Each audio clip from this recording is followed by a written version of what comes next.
March 6, 1944. 26,000 feet above the cloud layer, central Germany. 11:45 hours.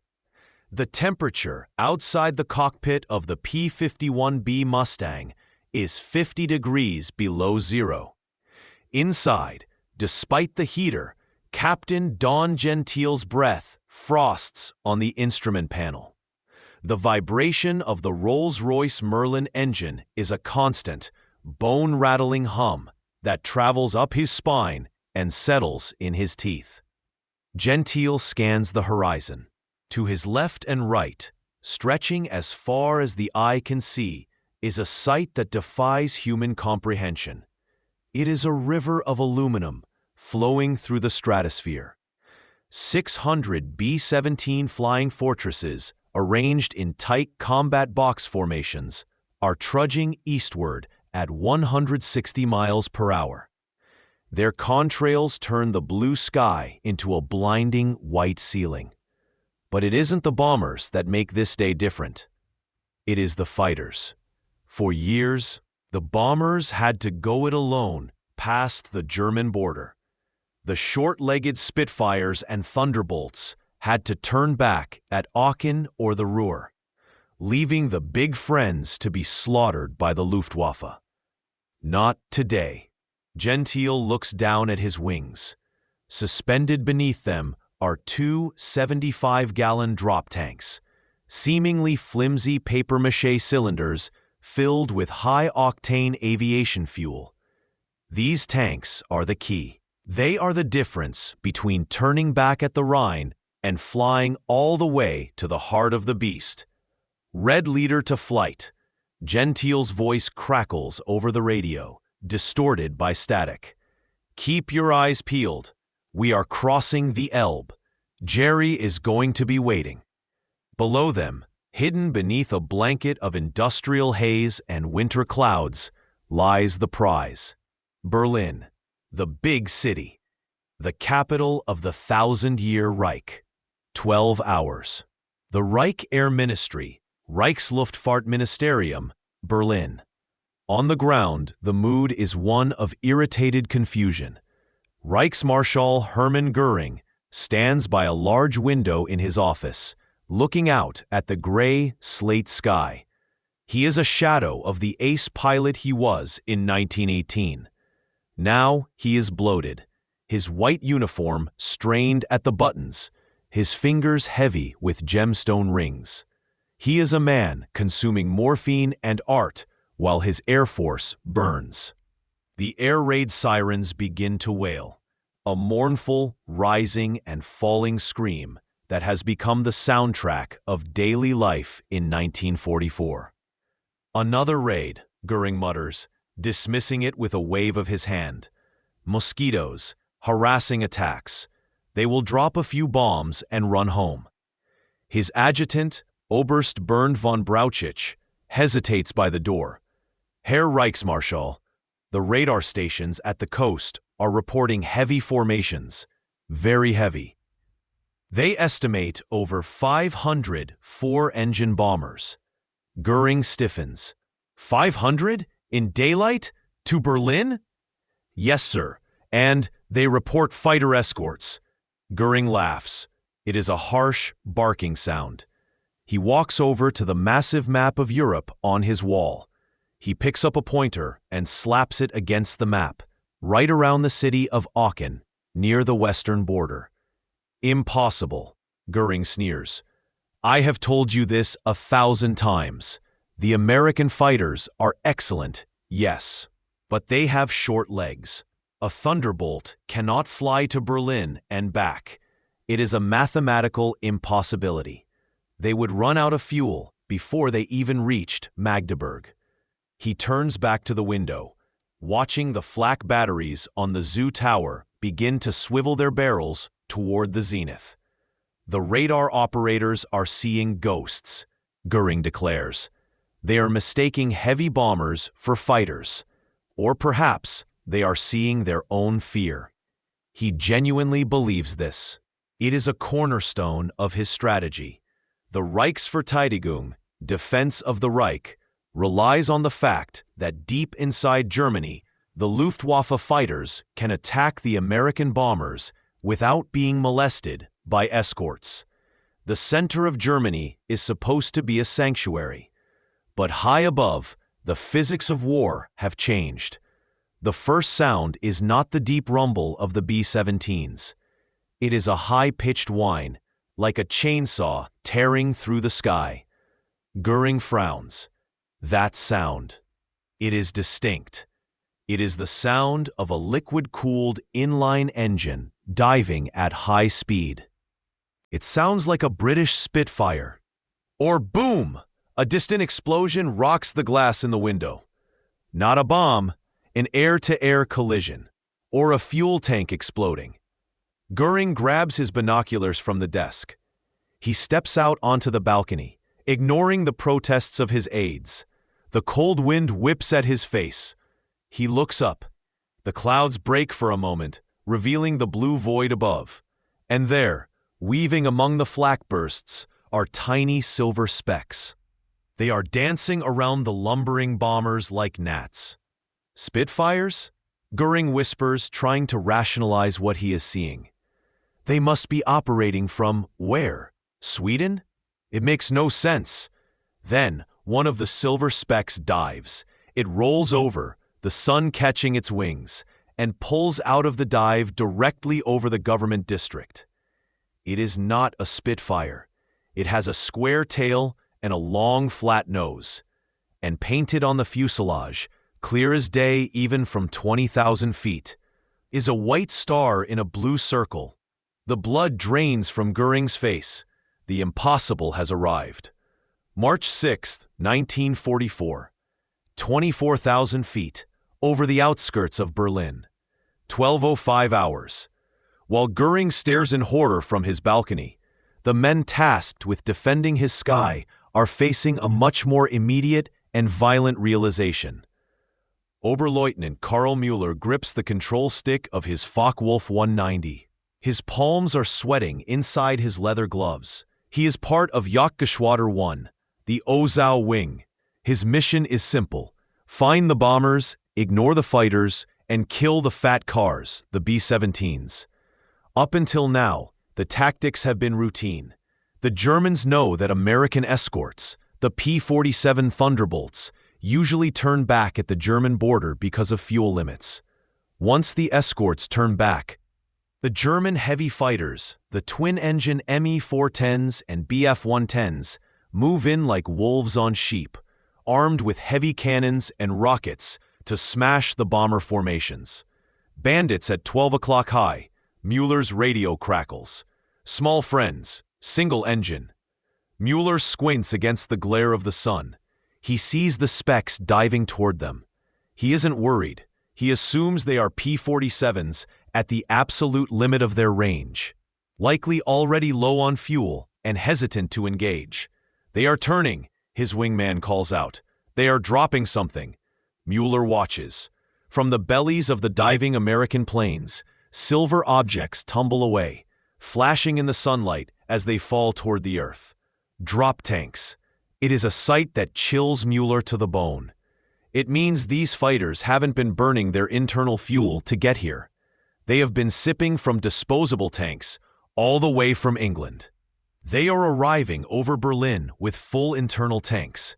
They are fresh, they are heavy with ammo, and they are looking for a fight. Mustangs, Müller screams. Break, break! The P-51s don't just dive, they plummet like falcons. The Merlin engines scream as the Americans push the throttles to war emergency power. The result is a massacre. The German heavy fighters, the Zerstorers, are caught completely off guard. Designed to hunt slow bombers, the twin-engine Me-410s are sluggish and heavy. Against the agile P-51s, they are sitting ducks. Müller watches in horror as a flight of Mustangs tears through the German formation. A Me-410 to his right explodes, its wing sheared off by 650 caliber machine guns. The burning wreckage tumbles down into the cloud layer, spinning like a fiery leaf.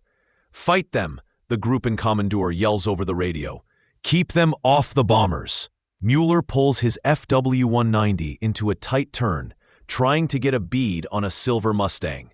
But the American plane turns inside him. It is faster. It climbs better. At this altitude, the Mustang is the apex predator. For years, the Luftwaffe pilots were told that the fatherland was a fortress. They were told that the sheer distance was their greatest armor.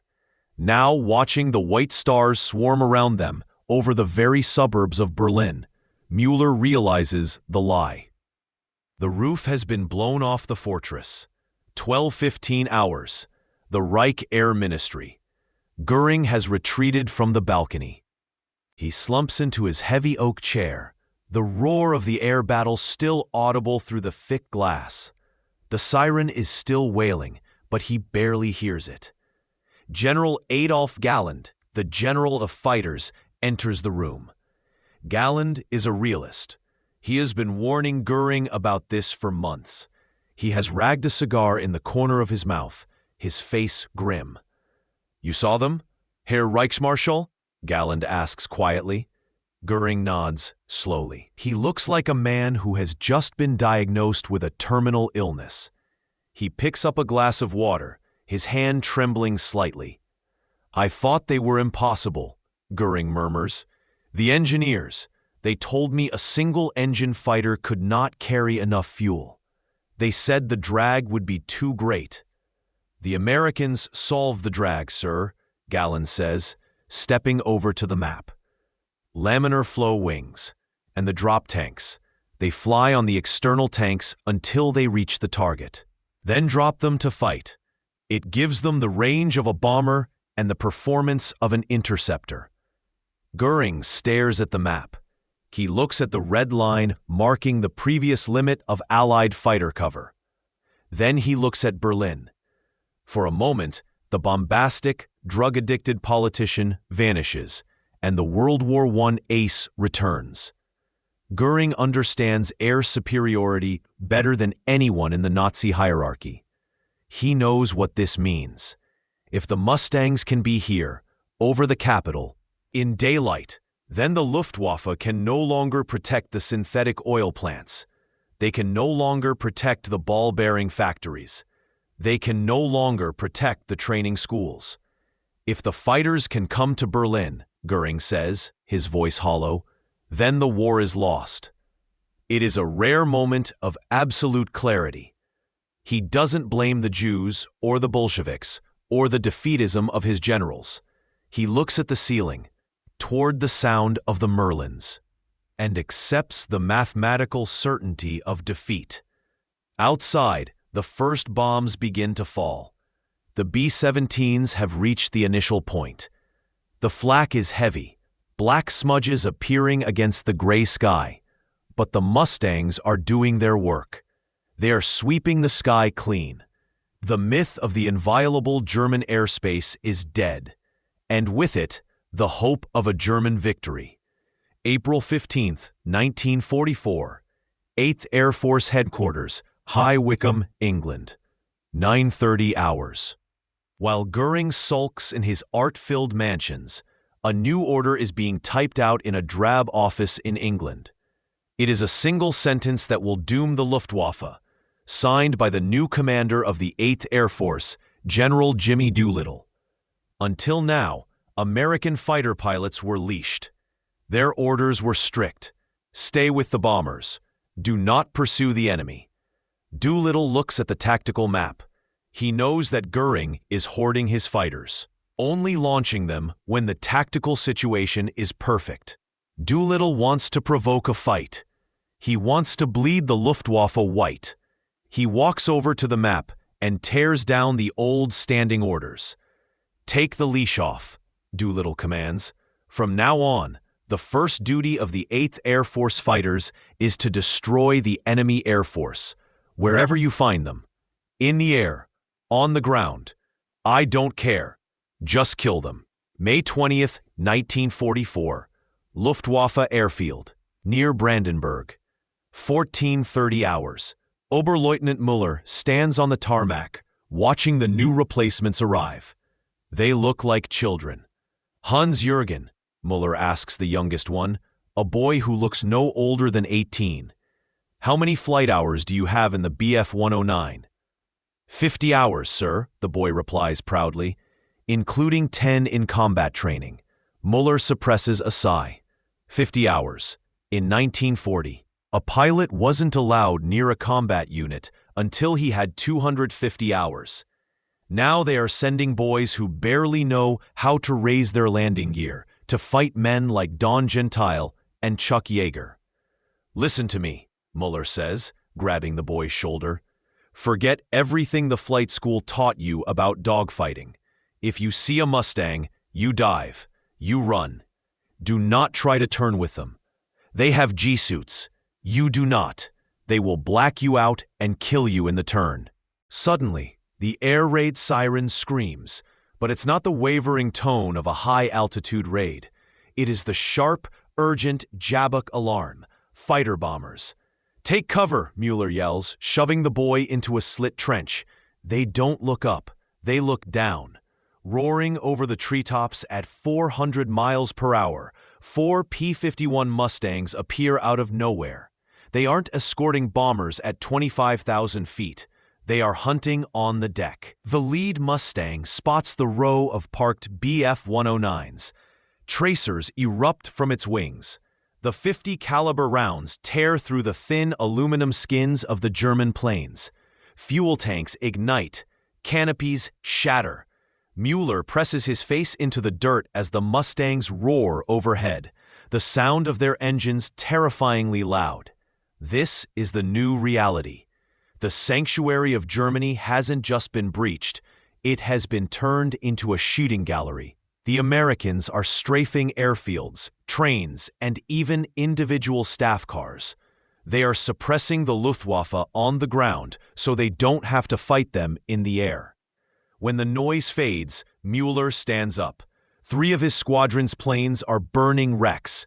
The mechanics are running around with fire extinguishers. The young replacement pilot is shaking, staring at the burning machines. They are everywhere, the boy whispers. There is no safe place. May 12, 1944. The Luna synthetic oil plant. 13 hours. The final nail in the coffin isn't aimed at the planes. It is aimed at their blood. General Carl Spaatz, commanding the U.S. Strategic Air Forces, realizes that fighting the planes is attrition, but fighting the fuel is strangulation. He orders the entire weight of the 8th Air Force to hammer the German synthetic oil industry. At the massive Luna plant, thousands of slave laborers and German technicians hear the drone. It is a maximum effort raid. Over 900 bombers. The flak is intense. Luna is the most heavily defended target in Europe. But the Mustangs are there, weaving through the smoke, suppressing the German fighters trying to defend the refinery. The bombs fall. The result is catastrophic. Pipelines rupture. Distillation towers collapse. The lifeblood of the Wehrmacht, the synthetic fuel turned from coal, pours into the dirt and burns. June 1944. The Reich Air Ministry. Albert Speer, the Minister of Armaments, walks into Göring's office. Speer is the man who has miraculously kept German war production rising despite the bombing. But today, he carries a report that spells the end. Herr Reichsmarschall, Speer says, tossing the folder onto Göring's desk. The attacks on the fuel plants. It is a disaster. Göring is examining a piece of stolen art, a Renaissance tapestry. He barely looks up. We will rebuild them. We always do. We can rebuild the pipes, Speer snaps, losing his patience. But we cannot rebuild the fuel. Production is down 50% in 2 weeks. By September, it will be 0.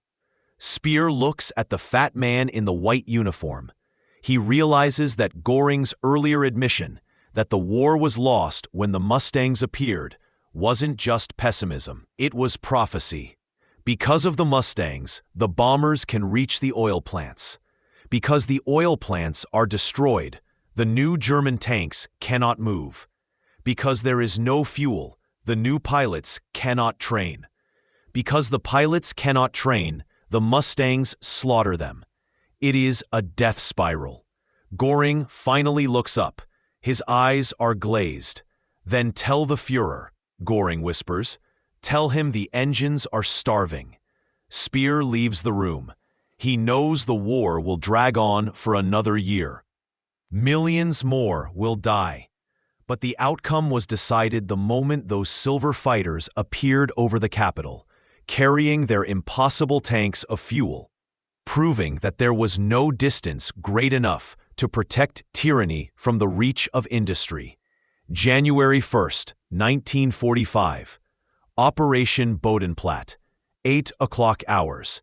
The Luftwaffe is dying, but it has one final, desperate spasm left in its body. In a last-ditch attempt to break the Allied air superiority, the Germans launch Operation Bodenplatte, baseplate. It is a massive, coordinated strike against Allied airfields in Belgium and the Netherlands. Almost every remaining fighter plane in the West, over 800 aircraft, is scraped together for this suicide mission.